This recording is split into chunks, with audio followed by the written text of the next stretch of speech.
जय श्री राम, जय श्री कृष्णा। रामायण काल को लेकर अलग से अलग मान्यताएं हैं। ऐतिहासिक साक्ष्य नहीं होने के कारण कुछ लोग जहां इसे नकारते हैं, वहीं कुछ इसे सत्य मानते हैं। हालांकि इसे आस्था का नाम दिया जाता है, लेकिन नासा द्वारा समुद्र में खोजा गया राम सेतु ऐसे लोगों की मान्यता को और पुष्ट करता है। आइए देखते हैं कुछ ऐसे ही साक्ष्य जो रामायण काल के अस्तित्व को स्वीकारते हैं। कहा जाता है कि लंकापति रावण के महल, जिसमें अपनी पटरानी मंदोदरी के साथ निवास करता था, के अब भी अवशेष मौजूद हैं। ये वही महल है जिसे पवन पुत्र हनुमान ने लंका के साथ जला दिया था।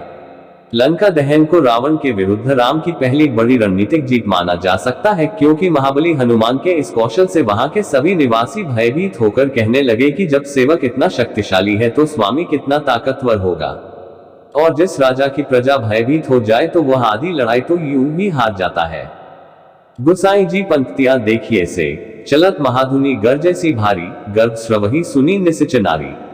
अर्थात लंका दहन के पश्चात जब हनुमान पुनः राम के पास जा रहे थे तो उनकी महागर्जना सुनकर राक्षस स्त्रियों का गर्भपात हो गया। आगे देखिए वह गुफा जहां बाली से छिपकर रहते सुग्रीव। सुग्रीव गुफा। सुग्रीव अपने भाई बाली से डरकर जिस कंदरा में रहता था, उसे सुग्रीव गुफा के नाम से जाना जाता है। ये ऋषिमुख पर्वत पर स्थित थी। ऐसी मान्यता है कि दक्षिण भारत में प्राचीन विजयनगर साम्राज्य के विरूपाक्ष मंदिर से कुछ ही दूर पर स्थित एक पर्वत को ऋषिमुख कहा जाता था, और यही रामायण काल का ऋषिमुख है। मंदिर के निकट सूर्य और सुग्रीव आदि की मूर्तियां स्थापित। रामायण की एक कहानी के अनुसार वानरराज बाली ने डंडवी नामक राक्षस को मारकर उसका शरीर 1 योजन दूर फेंक दिया था। हवा में उड़ते हुए डंडवी के रक्त की कुछ बूंदें मातंग ऋषि के आश्रम में गिर गई। ऋषि ने अपने तपोबल से जान लिया कि यह करतूत किसकी है। क्रुद्ध ऋषि ने बाली को शाप दिया कि यदि वह कभी भी ऋषिमुख पर्वत के 1 योजन क्षेत्र में आएगा तो उसकी मृत्यु हो जाएगी। ये बात उसके छोटे भाई सुग्रीव को ज्ञात थी, और इसी कारण से जब बाली ने उसे प्रताड़ित कर अपने राज्य से निष्कासित किया तो वह इसी पर्वत पर एक कंदरा में अपने मंत्रियों समेत रहने लगा। यही उसकी राम और लक्ष्मण से भेंट हुई, और बाद में राम ने बाली का वध किया और सुग्रीव को किष्किंधा का राज्य मिला। आगे देखिए अशोक वाटिका, जहां सीता माता को रखा गया था।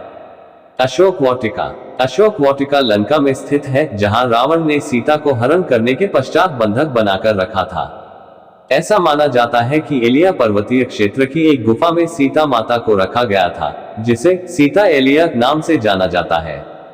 यहाँ सीता माता के नाम पर एक मंदिर भी है। यहीं पर आंजनेय हनुमान ने निशानी के रूप में राम की अंगूठी सीता को सौंपी थी।